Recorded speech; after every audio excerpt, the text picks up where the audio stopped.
សម្ដេចតេជោបន្ទាត់ក្រហមដែលត្រូវតបតបានកំណត់រួចហើយក្រោយទាហានសៀមនៅបន្តបាញ់ស្រោចលើកងកម្លាំងកម្ពុជា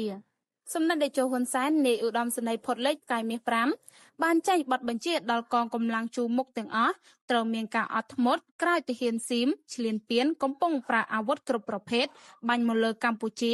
តាំងពីម្សិលមិញយប់មិញនិងព្រឹកថ្ងៃច័ន្ទនេះក្នុងគោលបំណងតែងឲ្យតបតដើម្បីបំផ្លាញចោលនៅបាត់ឈប់បាញ់និងសេចក្តីថ្លែងការណ៍សន្តិភាពកម្ពុជាថៃ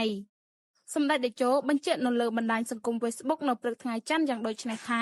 បន្ទាត់ក្រហមដែលត្រូវតបតបានកំណត់រួចហើយសូមមេបញ្ជាការគ្រប់ជាន់ថ្នាក់អប់រំបងប្អូននាយទាហានពលទាហានយល់ដឹងគ្រប់គ្នាសូមអាជ្ញាធរគ្រប់ជាន់ថ្នាក់ខិតខំជួយដល់ប្រជាជន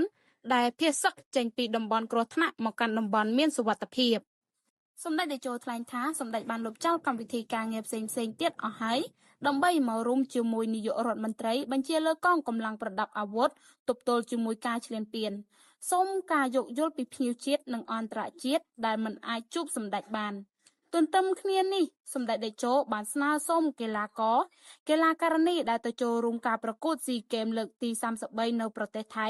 ចូលរួមការប្រកួតជាធម្មតា